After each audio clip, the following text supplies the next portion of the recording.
Welcome back to Deep Thoughts, ladies and gentlemen.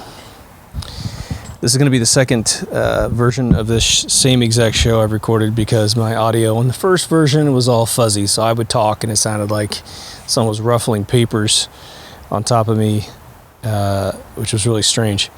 So I got a new computer and I'm using Audition from Adobe Suite. So we'll see if this thing cacks on a really long recording. I gave it a good 45-minute test last night. It seemed to work just fine, so hopefully this is going well. Today's episode is about something I'm calling consensus reality. And it dawned on me through the previous episode that, we're all, it's interesting because, there's a lot of folks trying to study the shape of the earth, right? And part of it's just led by the fact that we have a space agency that is notorious for lying through their teeth about accomplishments in order to advance an agenda from the 60s where, it was like a Cold War battle. Most of us kids born in that era, at the tail end of that era, are bored to death of it.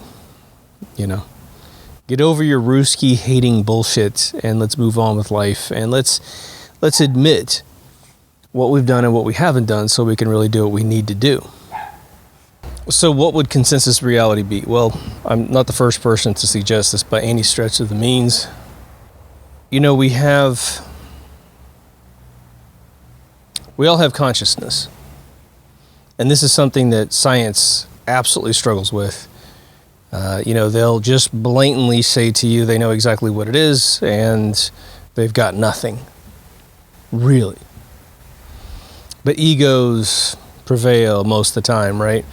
And society, who operates pretty much in a blissful ignorance, which is not a bad thing, will open up a door and kind of look in a direction. Well, how did the universe start? And then some blowhard says, well, the Big Bang, man. Well, how do you know that? Well, I read it once, man. It was on TV. And, TV doesn't lie. And so we get these ridiculous fairy tales that help the blissfully ignorant explain what they can't explain. And then they feel more secure that the mystery of life has been explained, right? The problem is that doesn't have any scientific method attached to it, any due diligence, any scrutiny. And so you need that in order to really assure yourself that you're on the right track. But what if the reality that you and I live in is merely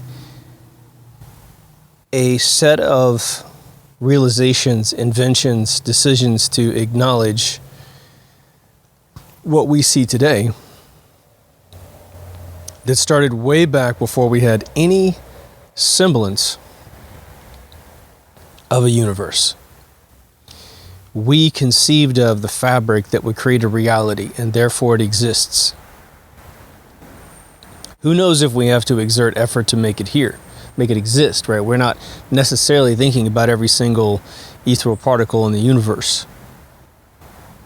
Maybe we've set aside a bunch of us to do that, and then a bunch of us get to play inside the facility. Sort of like a Westworld analogy of thousands of people that build that place, hold it together, and then a bunch of guests get to go inside, which number in the hundreds, while tens of thousands are working on the outside. Similar could be played out for the Truman Show. But there's a few interesting things, and I'm going to romanticize a few things that I think we know on this show are different than what I'm going to suggest, but it's just let your mind kind of feel this out a little bit. Now, there's a lot of us that think that the space station footage, especially the ISS footage, is fake. We see slip up after slip up where, they'll be looking at a monitor in HQ. The Russians made this mistake. They were doing spacewalks, and then they said, "Oh my God, we have to figure out how to save the astronauts in space." And they said they had a live feed from their space station, and it was a guy underwater, and you saw these bubbles coming up. And so the thing with the ISS is that they've never taken a single video shot, to my knowledge, of the moon, which should be the most glorious ball in the sky you've ever seen. They build their space station such that the only opening is directly on Earth and never an opening back the other way. But it wouldn't matter. During a spacewalk, all they have to do is turn their head to the moon. The other thing is that they don't believe they've ever filmed the sun either. And what's interesting about that is that the ISS is always filming the Earth when it's lit, which means the sun should be directly behind the space station. Now, digital cameras back when they first came out would burn out if you looked at the sun. If you pointed them at the sun, the sensor inside the camera being magnified like a magnifying glass that starts a fire on your leg, it would just fry the inside of the camera. But they have advanced cameras to the point where you can definitely do a brief, exposure to the sun. You won't burn out the camera. In fact, quite a bit of exposure. But you never see that. But now the interesting thing is that we have these shots from space where we don't have any stars. And of course, they always blame the aperture of the cameras, which, okay, let's just say 98% of the time you have to keep the aperture adjusted for filming local objects, which are very bright, and the sun that's very bright, so you have to crank it all the way down. And let's just say that most stars disappear. Now, you still have to explain, well, the Milky Way isn't visible because it's a blanket in space, right? Without the atmosphere distorting light, that thing should be literally a tapestry that's immutable, okay? With stars, you have stars like Sirius, which, when I took astronomy, they always said it was slightly brighter than the moon. It puts out more lumens than the moon. Okay, you have the Polaris North Star. You've got a few stars out there that are very bright. Plus, you have Venus that should be very, very bright at various times of the year. So there's some stars that should penetrate even the tightest aperture, aside from filming, through a sun lens. So why am I going on and on about the ISS when this is something about consensus reality? Well, imagine if stars are not visible because they don't exist. Because man can't really imagine that much content at once. And so we have imagined this blue marble or this dish or this whatever, and we can't conceive of really all the stars that are out there, but we can conceive of a tapestry against a blanket that maybe we can drive through it, maybe we can get on the other side of it. It doesn't have to make sense once we imagine it, and that's the key. There's folks that can see through the moon, and there's a star that, or even Venus, that appears to go through the moon. There's photographs of this. I haven't personally seen this. I'll let you know if I ever see it. But we've seen photographs that go through, and again, it could be complete hoax by somebody. I wouldn't put it past anyone on the internet to do that. There's folks trying to do experiments to figure out if the Earth is flat, if it's round. And what's really strange about it is that the flat Earth physical models that we see from the ancient history, even illustrations, make the North Pole a big bump, and then it goes down and goes up on the edge. But no one seems to give a shit about that model when they're looking at this flat Earth thing. Again, there's been a video out there, I think it's by Globebusters, that, or no, sorry, I forgot what they call themselves. It's like Flat Earth Busters or something like that. And I think that they have absolutely destroyed the flat Earth theory with the direction in which the sun travels during the day. It goes the complete opposite polarity or directional polarity that it should if it's a disk. So I think If you want to fight the fact that you think it's a globe, that's fine. But a disk is not the shape. Because the sun shows up in the southeast and sets in the southwest. And that's the exact opposite that it would travel during the day. Plus it goes, high north in the middle of the afternoon and then goes back down. So that shape is the wrong shape, should be inverted. But I said in my existentialism episode in season 2 that what if the greatest secret in the world is that we control our environment? Now the secret and what the bleep do we know are two attempts by individuals to teach you that you do control your reality. And some of it is on some existential, you pick your next second reality and you're actually controlling the universe. And the other side of the game is neural peptides, which are sort of stem cell peptides that you can imagine what you want to be physically, as well as mentally, I guess you could say. And these peptides will transform into whatever image you have of yourself. So if you think of yourself as heavy, these things will transform into that and make you fat. If you think yourself as a rock star, it'll just rip you out and you get rock hard abs and all that kind of stuff, right? And that's a medical reality. Then you study de Lamarck, who invented all of the theories of evolution that Darwin ripped off after the Battle of Waterloo. And he talked about epigenetics, which Darwin couldn't understand, which is why it took another 200 years for us to get that information into the public eye. What de Lamarck figured out in the late 1700s was that we are an electrical object.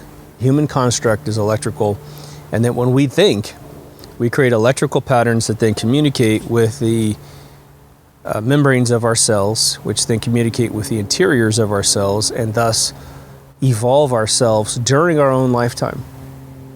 Now, I want to reflect on the fact that the overall theme of reality today is that people who are atheists and grumpy atheists, I should say, is that they believe that we are built in a world where we have no control, right? Babies die, people get sick. Now again, in a world where we reincarnate, all of that torment doesn't really matter, right? It's just a cycle. We just renew. When you die in a video game and you're immediately resurrected, you don't give a shit that you died. Really. I mean, you lose 10% of your endurance on your armor and all that kind of stuff, but overall you're fine, right? But if you just simply look at epigenetics, we have control over who we are. For any of you who've had premonitions where you felt like not only did you start seeing the future, the immediate future, but that you could control where you ended up in that immediate future, you will realize that there's a lot more control. For any of you who believe in law of attraction, or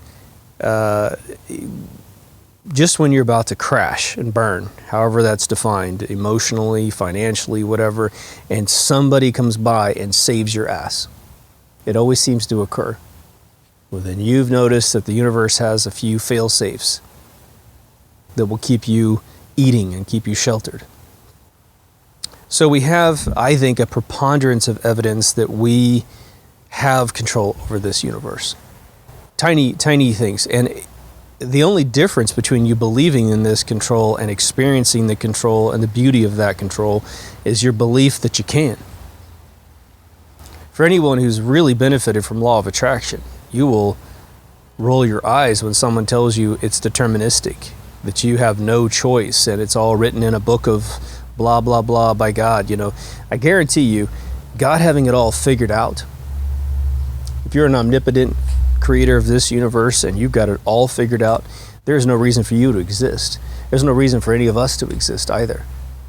Well, what do? You're just basically looking at a creation, and you're just looking at it at a point where it's like, well, I know everything about this thing. There's no mystery, there's no resolve, there's no surprises. You can't be happy, you can't be upset, because it's all figured out. It's like the minute you invent comedy, God also writes every joke that could possibly exist instantaneously. And then it's like, what, he has one big giant laugh and it's over? Because everything's created in an absolute completeness. We have Mandela effects, right? Now, the Mandela effect could simply be all of us getting a bunch of information wrong and the internet's able to sort it out for us, right?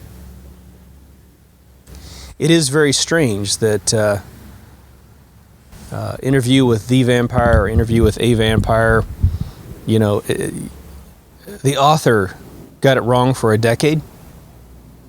She could not remember her own book's name. That's pretty interesting. James Earl Jones can't remember the real line spoken in Empire Strikes Back. He spends nearly 30 years not only taking interviews about, he says, Luke, I'm your father, instead of no, I'm your father. And he also recreates it at Star Wars conventions. Luke, I'm your father. All of us remember it that way, or a bunch of us remember it that way, and then all of a sudden it's no, I'm your father. Pretty interesting, right? But what if reality is a consensus? Every single scrap of it is a consensus. We know that words, as I mentioned in a previous episode, the word dissect or dissect is pronounced dissect. That's the real way to say the word. But we just consensus it into retardation, and now we say it incorrectly. Data is really data. We have rules about how vowels are separated by consonants, create longs and shorts. But the more ignorant society gets, there's a consensus to be ignorant. Where is that headed, right? I mean, how many of you have seen a show on TV where they're pitching, you know, the sales numbers for a corporation, and there's a line chart? And the line chart's always supposed to go up because you're supposed to generate more money for your shareholders. Nobody wants to bring in the line graph that goes down. But when it comes to the consensus of reality that we're willing to live in right now, it's the stupider the better. And it's not, it's really stupid. It's not ignorant. It's stupid. It's hearing something that makes no sense at all and endorsing it. The only, well, I would say this: if we could undo all the horrors of the world that we exist in today, all the 9/11 stuff, all these terrorist attacks, all these false flags and crisis actors, if we could totally undo the knowledge of that and go back to the more peaceful sort of world that we had, say 40 years ago, you might find me assisting that process to get us back to goodness, goofiness, right? Dancing on Soul Train and lines, right? And that's like it. Breakdancing in the 80s instead of fighting and shooting and stabbing each other. Yeah, you might find me help out with that process. But what's happening today in the ignorance that we have breeding into this world, which affects the consensus, all right, is that we are locking in horrific things. And we're locking in crappy science. You know, Bill Nye the douchebag guy and Neil deGrasse ass Tyson.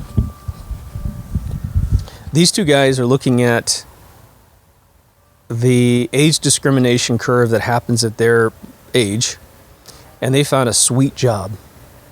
Lie to the public 24/7 and make money off of it. What do you care, right? It's that old Rockefeller thing where they said, you know, why do you care about someone else? Just protect your own. Protect your family and yourself. That's all that you can possibly affect, so screw the rest of the world.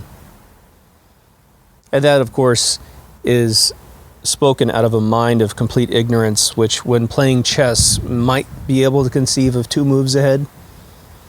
Because once this Rockefeller take care of your own and fuck everyone else attitude becomes the mainstay of a reality, you create a world that you wouldn't want to live in because you dumb down and make the rest of the population ignorant. And that's sort of what's going on in the world today, right? They want to impede our education. Then they want to call us cattle or sheep or whatever, and they make fun of us. Okay. How's that going to work out over the course of 100 years? But back to consensus reality. What fuels this notion? Well, I think it's fueled by a couple things. One is the fact that we have anomalies that we can't really understand, and they're in all corners of the world, right? Again, from the fabric of reality that would say it was this way, but now it's this way, the Mandela effect, to the notion that we have seen the fact that at times human beings can control things.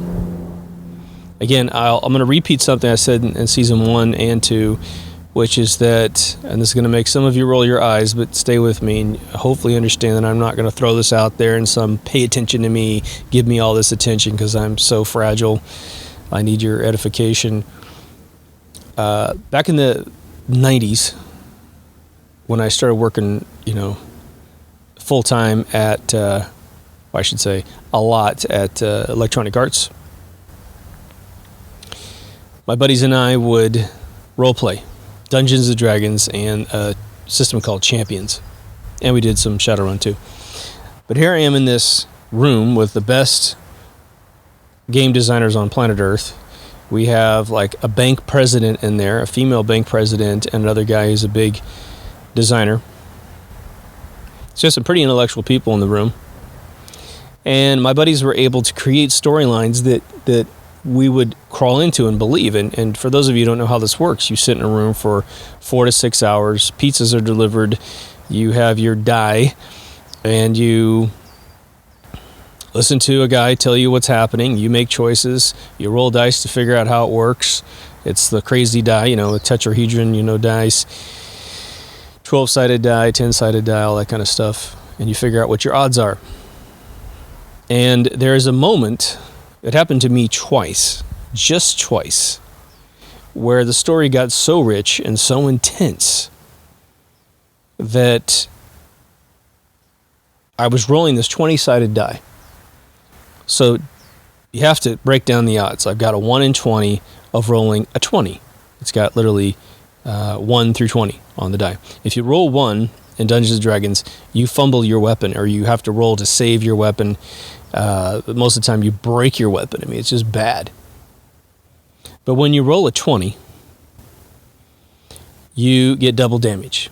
It's the best thing you could possibly do. My buddy had told a story, just to recap. The very first time it ever happened to me, our party was going through this underground tunnel. It's like a big giant opening, like cathedral huge. And it just goes and goes and goes. And it's lit by a glowing moss. And we walked into a tavern that had just been ransacked. We could see that someone had ransacked and raped and pillaged everything in this place. And my character was a wood elf. And I go inside this room, and there's a wood elf female on the ground, which I haven't seen too many wood elves in this whole journey, which lasted 6 months. And it's like 6 months of playing once a week, at least.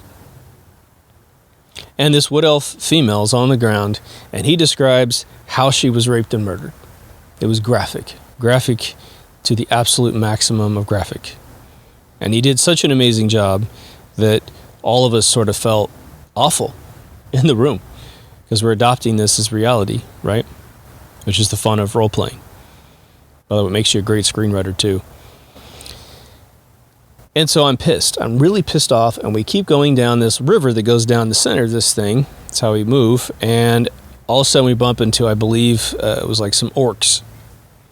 And orcs are, in this particular gaming system, were pack animals. They don't, it's just like the movie Fifth Element. If you kill the leader, they don't know what to do, and they tend to surrender. And so we come around the corner, and I'm the big muscle in the role-playing thing, in the group. And I see an orc captain or whatever sitting in a throne. It's one of these thrones that they carry around, And he's sitting there, and all of his minions are doing shit, raping and pillaging the next location. But he's just sitting there with a goblet of wine or whatever. And I have this vision of this girl in my head, which was told to me 15 minutes earlier or whatever. And so in my mind, it was complete certainty that I needed to kill this guy. So without telling my party, I start running towards this guy. You know, the carefree young warrior who doesn't understand he could blow the whole pooch by running away without help, right? And so I just start charging, and then the DM, Dungeon Master guy looks at me and my buddy, and he's like, "Oh, really?" I said, "Okay." He goes, "Roll to hit." And so I got this 20-sided die. And I start holding it in my hand, just like, you know, like when you roll a die. And my mind was so into this story that what happened when I was rolling this die is that, so while I'm rolling this die, reality starts to wrap around me like a sphere. And so all of the light around me, it was like I was inside of a crystal ball and everything was warped around me in the room. It was mind-blowing. And here I am just chugging on this die, and then I call it. I said, "This is going to be a 20. Boom, I throw it on the table. Sure enough, it's a 20. My buddy, who's the Dungeon Master, says, "Okay, fine. You cut this guy in half." Boom. Killed the leader. We swept up the rest of these confused orcs, and it was over. And I got done with that roll, and I realized I'd had this transcending experience. It's almost as if my body, it was, you know, turned into pure light or something. I mean, it was strange. It was not lighter or something, but I felt like I lost the bond with being controlled by the reality in the room, and I ended up being a player in the mechanics of the universe. Which is really, really strange. And so I turned to my buddy and I said, "Dude, I just controlled the dice." And he looks at me, having played since he was about 8 years old, and he says, "Yeah, you can do that. You can control the die." And so I let the game finish, and then I came back to him and I said, "Well, what did you mean by that?" And he says, "Well, if you play long enough, you'll understand that once the story matures to a certain point, you can control the die. You just can." And of course, my mind's a little blown, but I realized that, you know, well, the other thing is I talked to a friend of mine who back in the 60s got a hold of a mind over matter kind of book, just like the episode in Twilight Zone. And he got to a point where he said he could control reality. This book taught you how to control reality.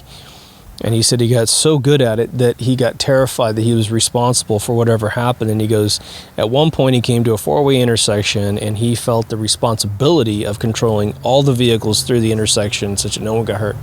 Because 4 cars went right there at the same time at all the stop signs. And so then you're like, who the hell goes first, right? He said it freaked him out. And so he had to condition himself away from that level of reality. So why make this episode? What's the big deal? So just to go on and on about an esoteric concept? Let me take it to another level. What if, as many of us suspect, man tens of thousands of years ago understood all of this because we weren't being conditioned away from it. There weren't evil people running around the planet running the goddamn place like it is today, right? Isn't it amazing that the people that run our planet are almost pure, concentrated fucking evil? Either through being ignorant shills or being absolutely intentional shit starters. They love their sociopathic, psychopathic loathing for society because they turned out to be a piece of shit themselves. They want the whole world to burn, right? But what if they are the ones that understand this better than anyone? Then what? Now, there's a psychological reality to consensus reality in that you could bullshit a bunch of people over and over and over again. Again, the best form of brainwashing is repetition. And you can get social justice warriors to pop out, you know, where you're like, oh, don't you hate being the disenfranchised? Oh, yes. And then it's like, okay, well, you got to hate everyone who's got their shit together. Oh, that sounds good. You know, because then you don't have to get your shit together, right? You know, the being offended world My God. What's really, really funny about the being offended world is it's an unsustainable model of reality, right? What will happen to the social justice warriors of the world is that they're going to go smack that up against a society that has absolutely no attribute that matches theirs, meaning this being offended society, if they were to ever get their way, which they won't, but if they did, they were going to go head up against someone like, the radical Islams who are going to basically slay them. It'll just be over, just instantaneously, and they'll be gone, and then we'll go back another fucking 10,000 years in sociological development, and then we'll fight our way out of that. It'll be crazy. But what if the elite of the world understood that to tell you that the world is a particular way, and I mean, it's the world is a multifaceted, multidimensional thing, of course, right? So imagine they tell you the world's round, they tell you the world's flat, they tell you the world is some bizarre thing. Imagine if the stars don't exist because we simply can't conceive of them, which is why most of us don't dream of really traveling the stars. We've only had a couple people who were Trek fans say they dreamed being on the Enterprise, but all my buddies that actually made the Enterprise episodes, again, I haven't talked to every single one of them, but a good 14 of them, after my buddy who's one of the head guys there went in and said, have any of you dreamed of being in space your whole life?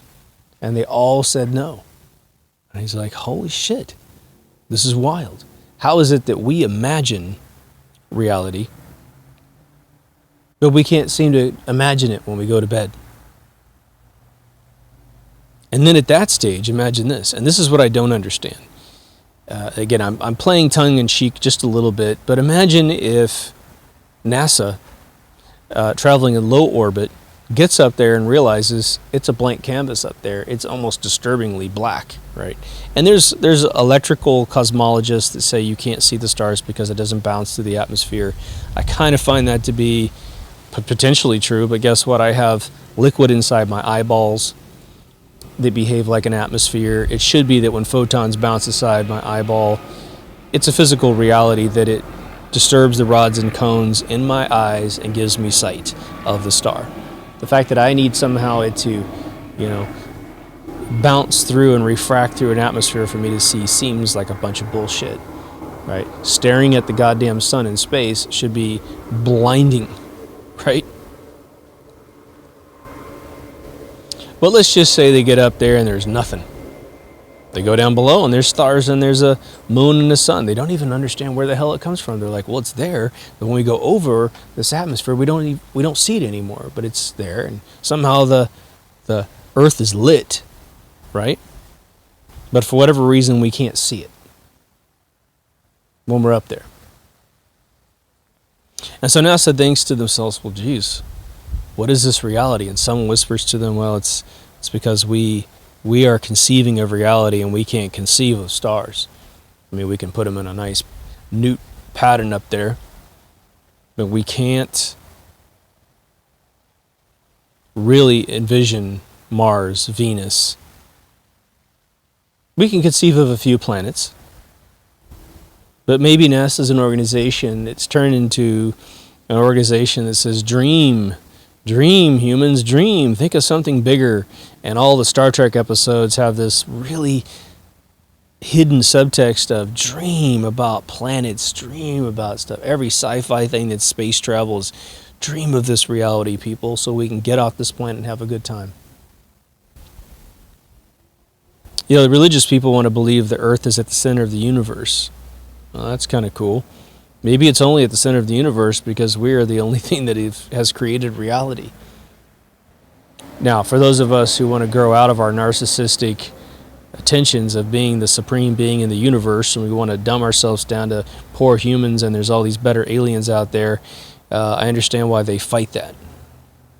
But maybe in the end, we're it. We also want to believe that there's a supreme being, And I guess the best way to think about a supreme being, in my opinion, is to think that we don't really consciously, and maybe we don't need to consciously think about it, but we have a whole universe around us, right? And it works perfect, like I always say. I don't want to repeat myself too much, but think about it. Those of you who are very in tune with lies, and you could just feel, you don't know the truth necessarily all the time, but you can just feel a goddamn lie. It's like, this book is wrong, this person is wrong. It doesn't mean they're trying to manipulate you in any way, shape, or form. It just means they've heard something that was erroneous, or they've just had a bad hunch. And for whatever reason, they're not as in touch with what is true and what is false. And so they end up repeating lies or repeating an untruth. They're trying to find the truth, right? But think about how we are being infiltrated on a daily basis with our operating systems, on our computers, on our telephones, on our TVs. They are trying to crawl into every nook and cranny of our brain right now. Apple releases one version of their OS after another, and I tell you what, they always say they've got 200 features or whatever fucking lie they've got. But most of them, 2/3 of them, 3/4 of those new features all have to do with social media notifications. Embedding everything in everything, right? You can't use your computer to write a letter without worrying about whether or not you're going to share the goddamn letter over Twitter, Something that's impossible. But they've got it everywhere, embedded everywhere. It's all over your phones, Android, iOS, whatever. You turn on your TV and it's just, the supreme commander of applications of social media discourse being shoved at you, right? What are the apps on your TV? They're trying to push you into being conditioned 24/7. All right. You have to make the decision of whether or not you want that to be the case. But so on this fundamental level, we have programming that goes on all day and we know it. Yeah, no big deal. I get programmed is what you think. Okay. Then you have to make the decision of whether or not you want to be programmed. If we are beings that lived forever in a universe of any kind, a vacuum of mass energy, let's just say, and we just keep going and keep going, we have to have a medium by which we can discuss things. If we're living in a vacuum of nothing, what could you possibly discuss? How could you communicate? Okay, maybe you're living in pure love. Maybe that's pretty awesome. But in the end, if you don't go to the park or amusement park or have children or whatever, what can you talk about after a while? You don't have anything. You don't have the 50s diner to go to and say, oh my God, my eggs were overcooked. You have nothing. And so out of an imperative, we must create a universe. We just have to. If we're going to, I don't know if insanity exists, if there's nothing out there, but it'd just be boring as hell. How it gets started, what the fabric of the universe would be, well, it could be utterly arbitrary. I got a friend of mine who made a computer out of carbohydrates. Well, who would have ever conceived of that? Unless you're a genius like he was, right? So you can make anything out of anything as long as you can conceive of the bits and pieces that do the job, right? So for those of you looking at the shape of the world, what if it's not any shape, right? What if it's just a bunch of dream conceptions in your mind? So let's think about for a second, and this is the way I like to encourage you guys to think about the universe, because let me review with you, I think, the traditional methodology that you are instinctively taught to decipher the universe, and then let me give you a different perspective, if this is different to you, should be valuable to you. It's the following. You were taught that the universe is much bigger than you, and that you are, sort of like Douglas Adams said in the total perspective vortex, you are infinitely small. An infinitely small dot on an infinitely small dot. Infinitely small. Insignificant. You lack the very physical and mental capability of deciphering this reality, because just look at the universe. Look at how huge it is. When you look up at the stars, you are so incapable of figuring it out. Now, the other kind of side offshoot to that is you can be a narcissistic physicist or cosmologist and just make shit up, pat yourself on the back. Okay. It's not like they all have bad intent, of course. They're trying. But the problem is with theoretical physicists and physicists in general is that you have a very left brain, total lack of right brain regiment of human beings that pretend as if they have any fucking clue what the right brain does, right? They've never taken ayahuasca. They've never taken acid. And they've never seen love as a particle, right? And then you have the rest of us. And let me give you the alternative theory. The alternative theory is, hey, if you created the universe, wouldn't you leave behind some clues? Wouldn't a neat puzzle be you're stuck in this reality until you finally decipher what this reality is? And you're guaranteed by the writer, which might be you or a bunch of people like you, you are guaranteed to have all of the clues available to you. You just need to know that this is a game of figuring that out. If no one tells you it's a game, and then you just sort of live life and it's just functional, get up, make money, go to bed, get up, make money, go to bed, and you die. Nothing interesting happens.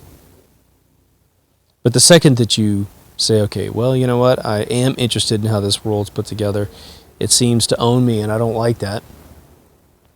Maybe you do like it, but you want to have a little bit more interaction. You like a mystery.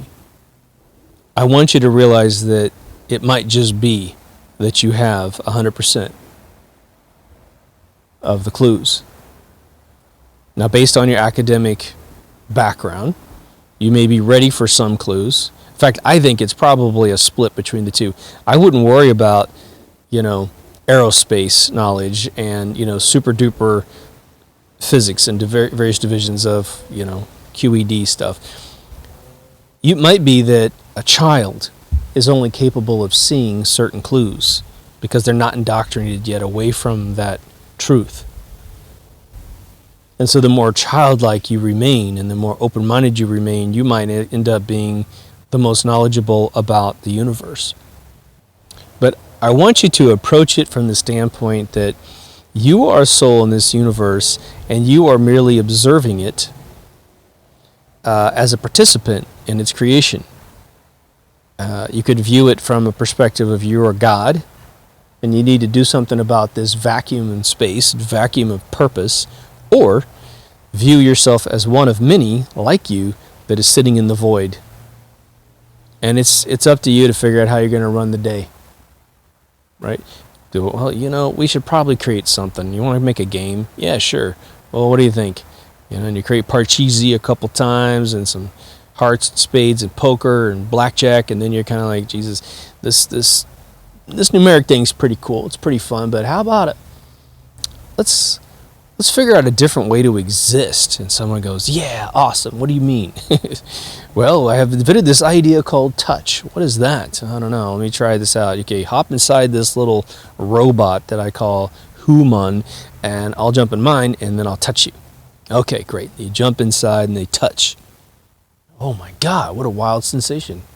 They grab you down by the little giblies down below, and you're like, hoo, boy, I love that thing. And he says, yeah, right? Isn't that awesome? I made that myself last night. Well, you must have stayed up forever. Yep. What is day? I don't know. We're in heaven. Okay. But in the end, we end up creating this fabric of the universe. And what's really funny about it is that you have these esoteric concepts like numbers, right? Numbers are pretty interesting. They go up forever, they go down forever, they divide forever, they multiply forever. Sort of a wild construct that exists in our brains, which we have a hard time conceiving. Well, now if you think about the universe, all it is in an utter physical extension of the numbering system. Earth small, sun large, lots of grains of sand, lots of stars in the sky, What are we built out of? Trillions of cells, and beyond that, trillions times trillions of particles of information. Because we have access to a database, we believe that time exists because we can see the before, middle, and end of something. right? There's a means to consensus reality. There is. We have arbitrarily, potentially, decided how the universe is put together. And let's, in closing here, let's spend about 10 minutes on love. Right? So, what is it that every single human being goes for? And this is what's really fascinating. The common denominator experience is love. It doesn't matter if you're, a total asshole elitist. You love being an elitist. You love your tiny penis and your total control over the world. You love it.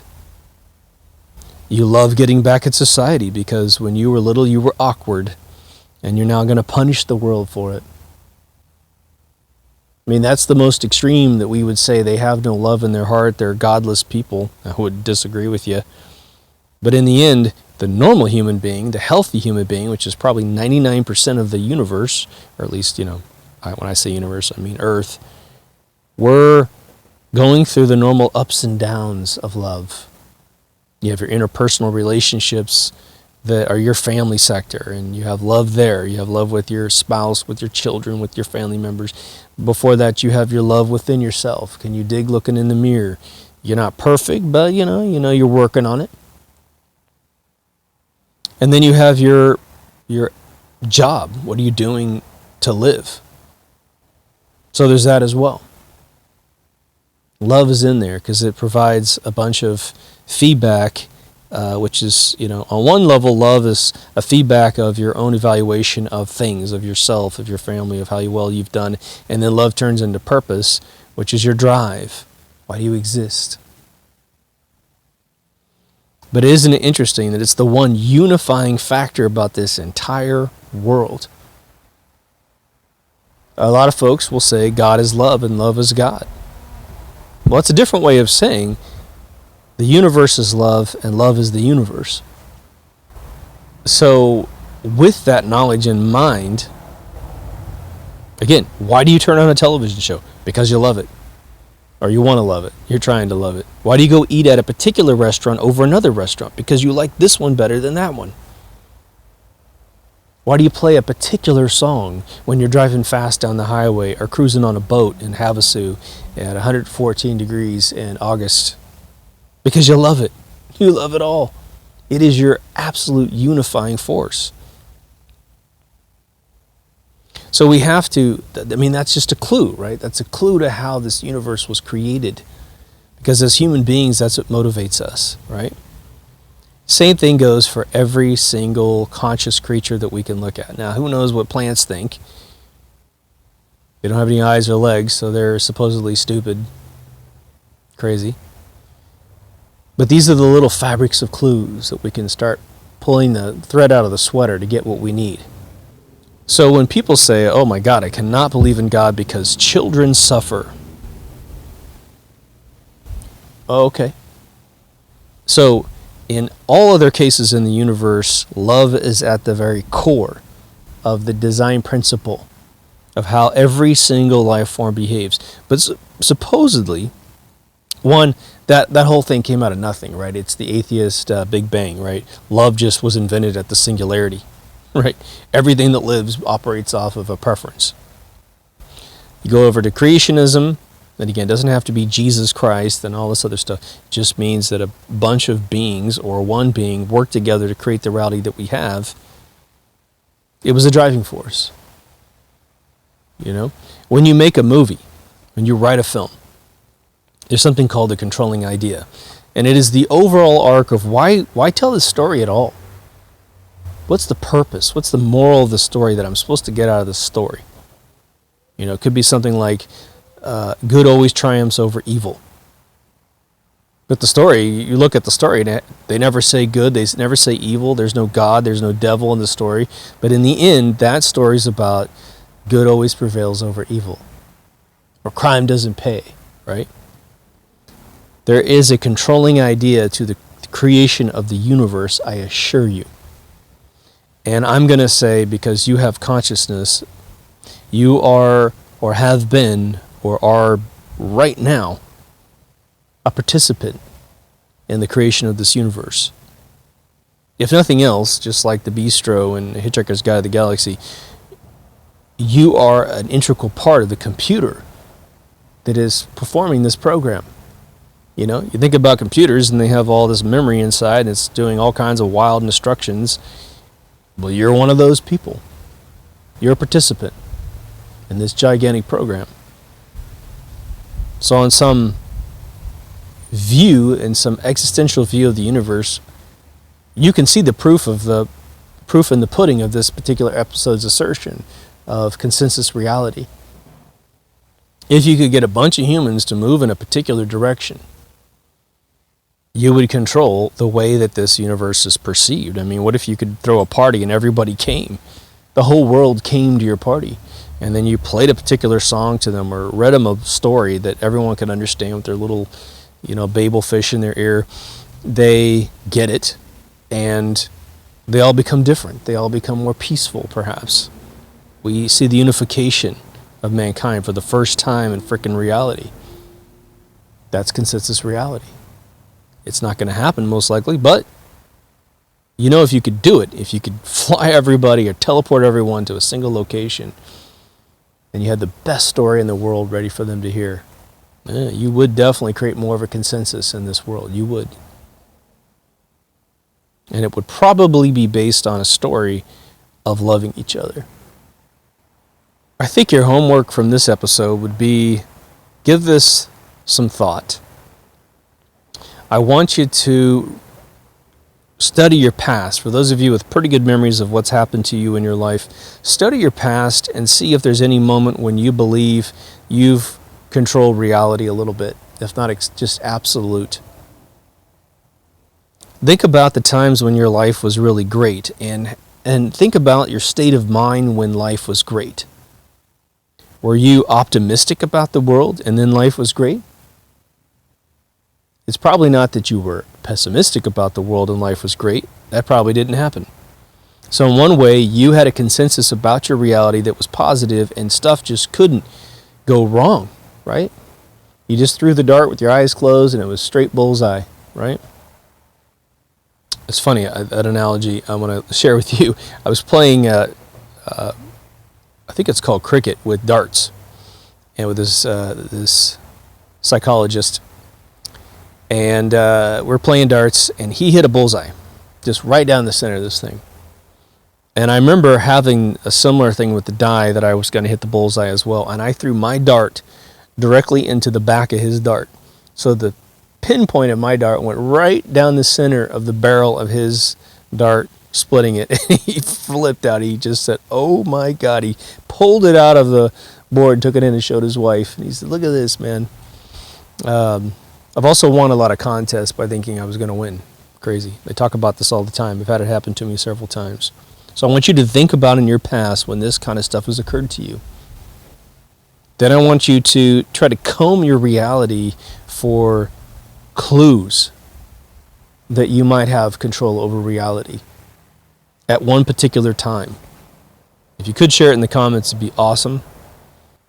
Because there's coincidence, which we need to separate, where you felt like the right thing occurred to you. And I think that's law of attraction, which is another beautiful thing you might want to itemize in the comments. But it's that moment when you said, it's going to be this way, and then it was. I think that's very valuable. So I had some hiccups. The computer actually locked up at 29 minutes, and when I played the audio back, it was making an absolutely horrible sound. I have my phone up against the wire that goes into the computer, so maybe I got a text message and that amount of EMF waves screwed up the stuff. I usually keep my phone really far away because when you get text messages and you hear that little sound, that used to happen on my old computer. So we'll see if I can't put this together. The levels are probably all over the place. I'll try to change that. I changed tracks because I had to continue going after about 28 minutes or so, which after I cut down all the blanks, all the pauses, which shouldn't be too many. So hopefully this works out. DeepThoughtsRadio.com for all the feeds. There's video, on YouTube and vid.me. There's audio on iTunes and Google Play. Plus, you can just go to the website, deepthoughtsradio.com. With your cell phone, hit the RSS feed icon or the podcast, and it will lock into whatever podcast reader you have on your phone. There's a locked Facebook group, getting a lot of good members in there, new members that are sharing some great stuff.